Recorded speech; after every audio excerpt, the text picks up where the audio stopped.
नमस्कार, बहुत बहुत स्वागत है आपका। बात करने जा रहे हैं कैपिटल बिल्डिंग पर उन प्रोटेस्टर्स के आंदोलन की, जैसे आंदोलन का नाम देना भी पूरी तरीके से गलत होगा, क्योंकि आंदोलन का नाम ऐसे कार्यों में तो बिल्कुल नहीं दिया जा सकता है।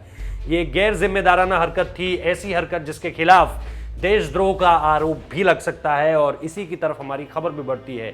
सेडिशन का कानून ये बताता है कि जब भी आप देशद्रोह यानी देश के खिलाफ इस तरह के कार्य करते हो जिसको एक तरह से एंटी एस्टैब्लिशमेंट माना जाए, तो फिर इस तरह की चीजें सामने निकल कर आती हैं, जो हमने देखा 6 तारीख को कैपिटल हिल के बाहर से जो तस्वीरें पहले सामने निकल कर आई और उसके बाद कैपिटल हिल के अंदर से जो तस्वीरें सामने निकल कर आई, वो ये बताने के लिए काफी थी कि ये पूरी तरह से देशद्रोह का मामला बनता जा रहा है। जहां पर स्पीकर के बैठने की जगह थी, वहां पर कुछ उपद्रवी बैठे हुए थे। जहां पर सेनेटर्स बैठते थे, कांग्रेसमैन बैठते थे, वहां पर भी उपद्रवी पहुंचे हुए थे, हंगामा कर रहे थे। और डेमोक्रेट्स के साथ साथ बात यह भी हो रही थी कि रिपब्लिकन्स और डेमोक्रेट्स की तरफ से जिस तरह के संदेश सामने निकल कर आने चाहिए थे, वो तो निश्चित तौर पर अगर आप डेमोक्रेट्स की तरफ से देखें तो वो तो लगातार विरोध कर ही रहे थे।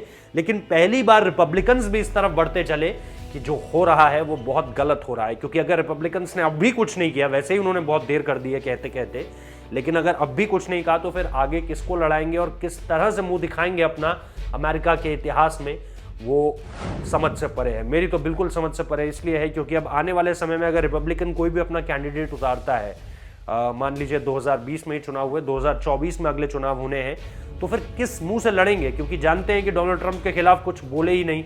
बीते 2 महीने से उन्होंने जिद लगा रखी है कि मैं हारा नहीं हूं, जबकि ऐसा कभी भी अमेरिका के इतिहास में नहीं हुआ। सत्ता का परिवर्तन बहुत आसानी से हो जाता था।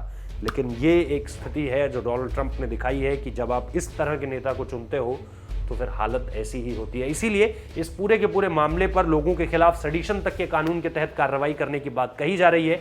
और यह भी कहा गया है कि इस पूरे के पूरे मसले पर कहीं भी गवर्नमेंट जो है वो चीज़ों के खिलाफ जो है पीछे हटने के लिए तैयार नहीं है और देशद्रोह का कानून भी इन लोगों पर लगाया जा सकता है। आप लोगों को क्या लगता है, जरूर बताइए हमें कमेंट करके। फिलहाल इस वीडियो को देखने के लिए बहुत बहुत शुक्रिया।